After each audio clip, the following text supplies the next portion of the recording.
How's it going, guys? What, of course, you'll be seeing today is a pretty awesome round for me anyway. We were against some less than stellar opponents. I'm not going to knock them because it's quite conceivable they had a bad match. It's quite conceivable that they just weren't cooperating as a team, because I've played on many teams before where the talent might have been there, but the fact that we weren't communicating, or unfortunately two or three of them were too busy bickering at each other for losing a round instead of forgetting it and planning next. But needless to say, it didn't go well for them, and we crushed them. And what I'll do, of course, as I die miserably, and it frustrates me rewatching this because of how quickly and carelessly I rushed into a terrible scenario to get myself killed. Of course, as I just diagnosed it, what I'll do for these, because I've had a resounding a lot of people really like what I've been doing with this, is I'll break down the rounds.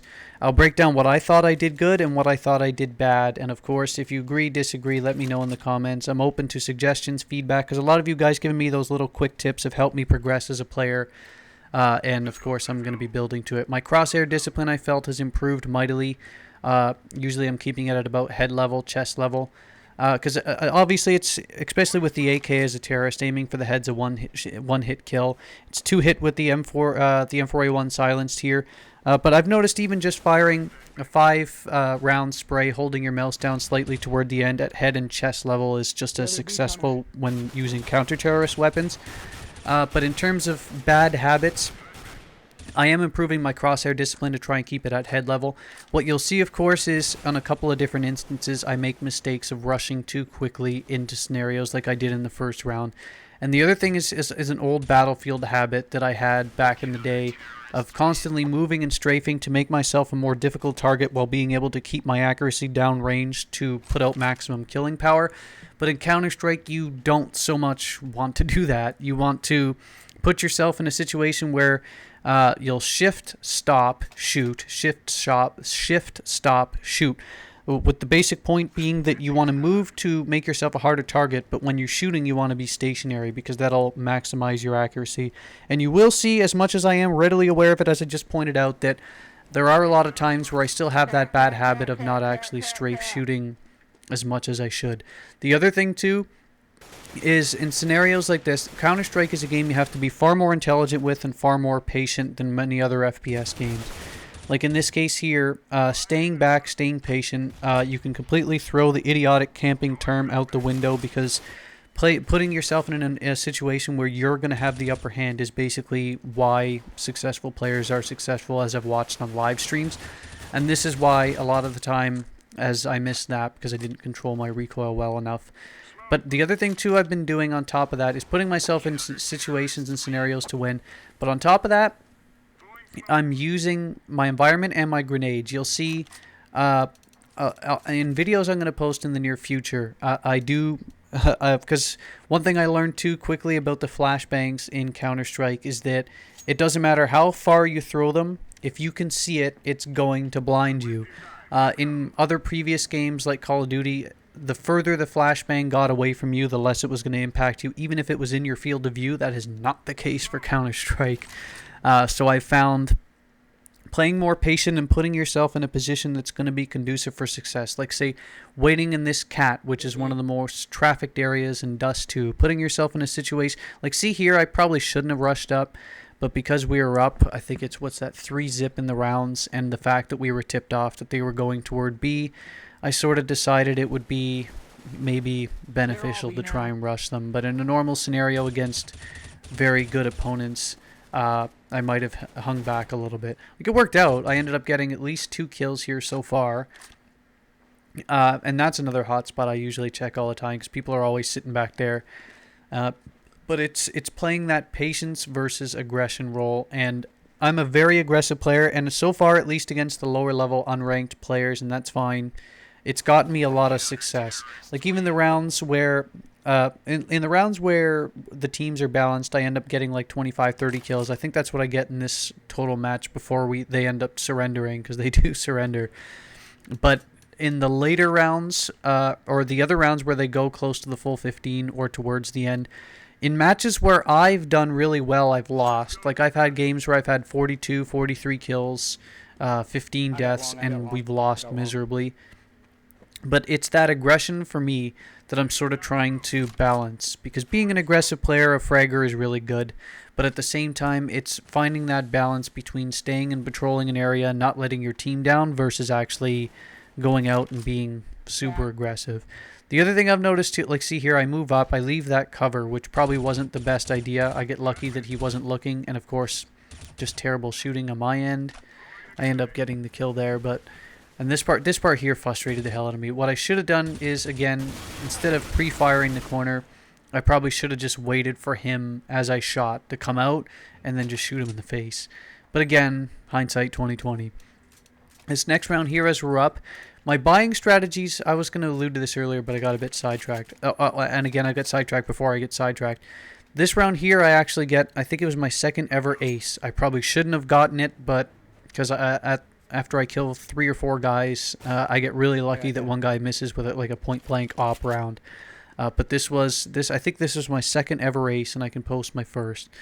I tend to get really aggressive, and shotguns in this game are very unforgiving and also very rewarding if you play them right. If you play in this sort of close quarters engagements, from what I've seen, and you put yourself in situations for success.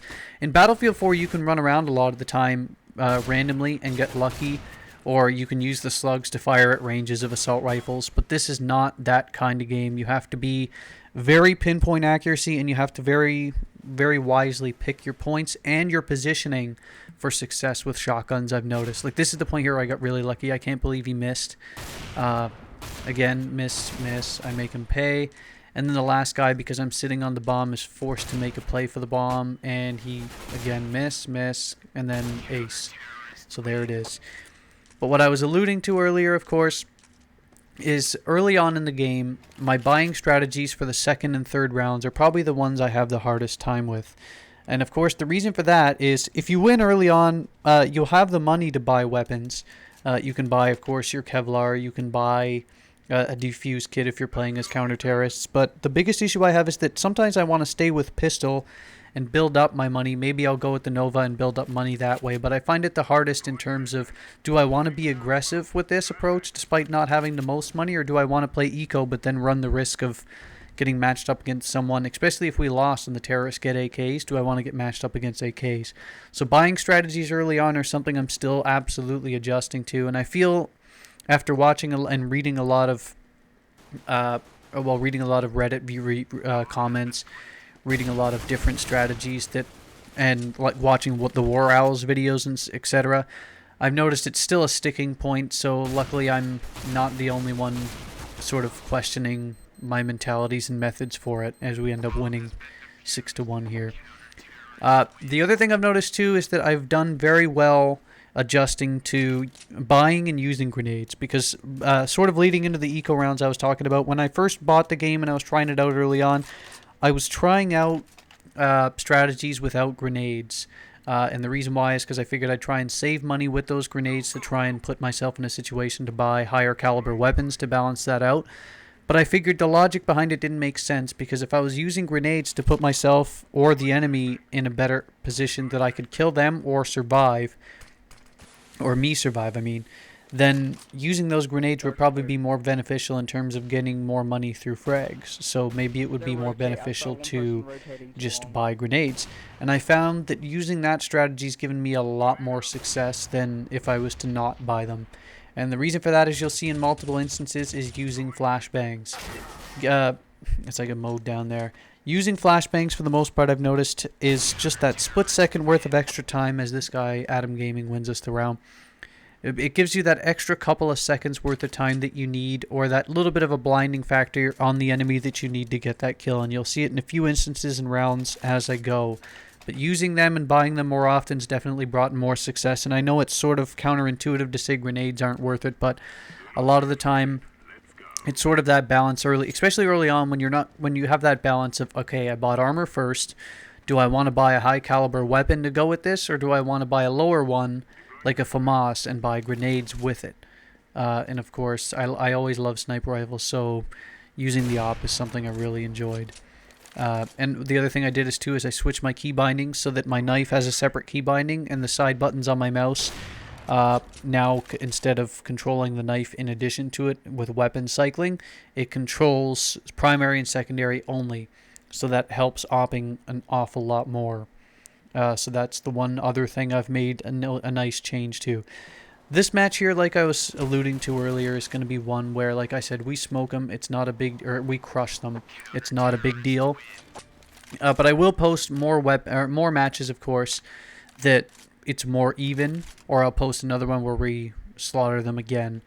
But I do feel that these matches here are some of the most entertaining because, of course, you have the most fun with them. Like I had my first ace. I had a couple of other instances where I had a lot of high round kills. I decide in this round here, because I'll do more talking about the gameplay, I decide here that we were going to guard Cat. And this team here, I think we did a very good job communication-wise, because I feel it's obvious as it is, communication is a gigantic part of this game. If you have teammates that use the chat or the text feature to basically communicate with each other, then you're going to be in an incredibly high probability chance of winning, versus not using it where you're sort of following each other or deciding on the fly. You're not going to be in a good position for success. One other thing I just popped in my head as I brought out that flashbang. The other differences I've noticed in other games with regard to flashbangs is, like in other games, like especially like Call of Duty, you could proximity to the flashbang counted for how much it would impact you. So if, for example, I threw it high and far into the sky, even if I was looking at it and it exploded, it wouldn't be a big deal. Like it would hit me momentarily and then I'd be right back at it again. This game is very unforgiving for that. CSGO is not. If you throw it in the sky, even if it's as far away from you as possible before it'll explode, it will still significantly blind you. And that's one problem that I've noticed that I've had early on when I wouldn't really estimate the angle of the throw well, so it would end up flashbanging me instead. And I've noticed a lot of my teammates do it too, where they'll throw, for example, a flashbang right as I'm breaching a wall and it gets me killed. Or breaching an area, like tunnels there. Like he would throw it right as I'm entering the tunnel and it would get me mowed down, which would be unfortunate, but I mean, it happens quite a bit. And that was a nice double kill. They walked right into it. I can't remember if I get the last kill. I'm pretty sure I do though. Yep, there it is. That's my favorite thing to do in this game, is to, especially playing counter-terrorists, just grab an op, put yourself in a scenario that you feel they're going to be guessing right to, and just go nuts. I've had lots of 4-kill rounds with ops, just guarding one area, because especially if the bomb goes down, it's like Christmas Day. If you op a guy and the bomb goes flying down and it lands in that tunnel area there, oh, the other team's going to hate you. A lot of people that still use the outdated term camping will hate you too. But for me, it's Christmas Day, because I know they have to rush, and I know I'm going to have fun. One dead long. One other thing as I get sidetracked again, if you notice the skins that I'm using, I personally did buy a couple of crates and keys and unlock them earlier and tried them out. But for me, I figure it's just the odds of winning, to me, this is my subjective view. So if you don't like it, it's fine, I get it.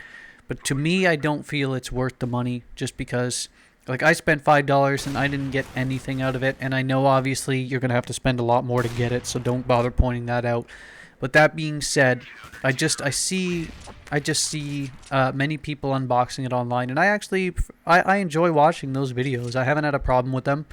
I enjoy watching people get high, expensive weapons and knives. So if that's your thing, go for it. Go nuts. I'll even enjoy watching your videos, but the unboxings aren't for me. I figure the odds are too low, and it's too much money for me to spend to, even with the full-time job, too much money to spend to try and get them. What I did do to get these particular skins, though, because I really liked that one skin here. I bought it was on sale cheap on the Steam market. It was like $3. So I bought this. So I got mowed down. I shouldn't have re-peeked. I bought that skin. I think it was like for $3, and I bought the aluminum alloy, field tested on the M40 or M4A1 silenced. And I think it was again for like another $4. Those were the two that I really actually enjoyed looking at when I saw other people using them. So those were the ones I ended up buying. So yeah, that's basically that. If you were going to ask me whether or not I open boxes or do those, then the odds are no, because I just don't have the money. If people for whatever reason wanted to generously donate me keys or things to open, then absolutely I would feature it on my channel. I'd post those videos, good or bad. But for me, I just don't have the money to spend on them, and I don't know. The odds of winning for me are too low for me to spend the money to do it. But it is fun. That is definitely something that I imagine if I had a lot of money, disposable income, that I'd probably do a decent amount for videos. But this match here, like I was saying, because I got sidetracked as I get sidetracked again, look at that skin. Tell me that isn't an awesome gun skin for $3. Pretty nice. Going back, at this point here, I think the other team, what is that, 12-1, they go Mercy pretty soon. The reason why I figured that these guys weren't working out is because they weren't communicating. Because some of them weren't bad players. You could tell just by how they were acting, how they were moving about, that like it clearly wasn't that they were awful players. It's just that they were making bad decisions, and that's probably because of a lack of communication, because you could just see it in how they acted and how they played. With us, we were doing call-outs all the time.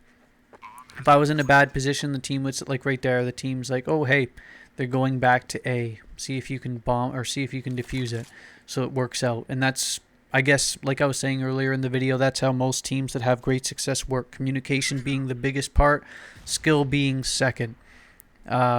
Well, in most scenarios, unless you're like guys like Get Right or that their game sense is so intuitive that they could probably read it. They could probably read it without many people giving them communication advice. But I still think communication is paramount to this game, especially early on.